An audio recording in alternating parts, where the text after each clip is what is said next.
mais ce n'est pas un problème. La parole est maintenant à Monsieur Ollier, elle sera ensuite à Madame Ledin. Merci, Monsieur le Président. D'abord, merci de ne pas avoir utilisé l'article qui vous permet d'interrompre la discussion générale. J'en aurais été étonné. J'ai présidé pendant 10 ans une commission dans cette Assemblée. Je ne l'ai jamais utilisé, quels qu'aient été les débats, et à l'époque provoqués par l'opposition aussi, et aussi difficiles qu'ils aient pu être. Donc, merci, et j'espère que vous ne le ferez pas. Alors, je vais être bref parce que l'essentiel a été dit par les représentants de l'opposition. Mais en vérité, nous sommes confrontés à un problème de société. Nous pouvons toutes et tous constater qu'il y a des situations qui ne sont pas satisfaisantes. Et je reconnais que la situation de personnes de même sexe qui souhaitent vivre une union consacrée aujourd'hui n'est pas satisfaisante. J'accepte bien volontiers, et d'ailleurs M. Fasquelle vient de dire la même chose, qu'on puisse envisager sur le plan législatif des progrès et que ces progrès puissent apporter des droits qui seraient conséquents à l'identique du mariage. Mais je n'arrive pas à comprendre pourquoi vous voulez, pour arriver à cette égalité, et c'est une notion d'égalité que je défends aussi, par l'union civile, vous voulez absolument déstructurer le mariage. Ça, je ne le comprends pas.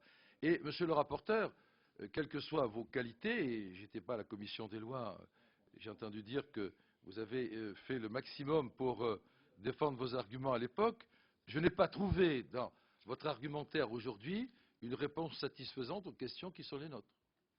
Vous ne pouvez pas répondre pendant 30 secondes à 1 heure d'amendement avec des arguments fondés.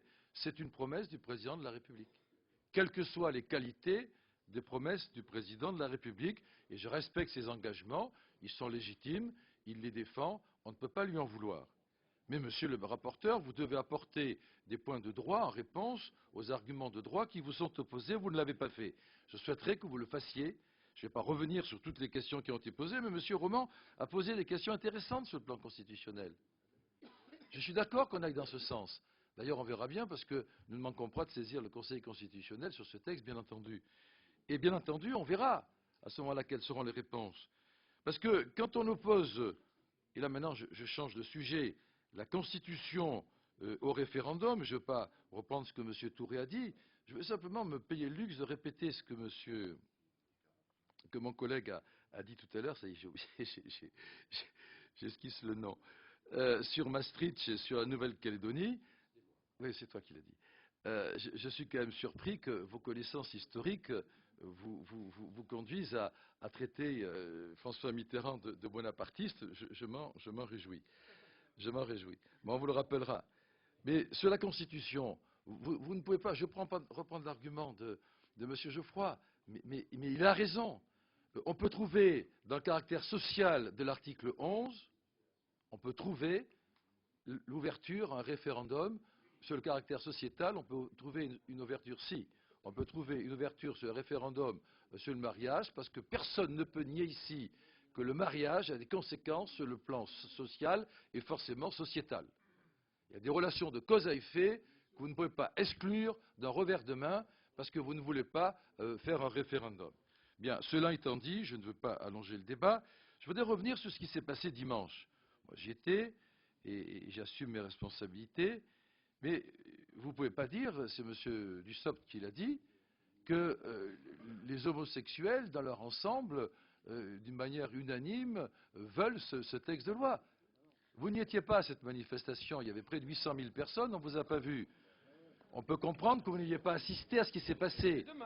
Mais je suis resté jusqu'au bout, M. Roman et M. Dussopt, et j'ai vu se succéder à la tribune une bonne vingtaine, si ce n'est trentaine, de responsables d'associations homosexuelles, lesbiennes, etc., qui ont revendiqué avec nous leur opposition à ce texte en disant qu'ils reprochaient au gouvernement de céder à une minorité agissante et qu'eux ne voulaient pas entendre parler de ce texte. Alors maintenant, qu'on aille vers une solution pour répondre aux demandes légitimes de ces personnes qui veulent apporter des réponses aux questions qu'ils se posent eux-mêmes, trouvons-la dans l'union civile.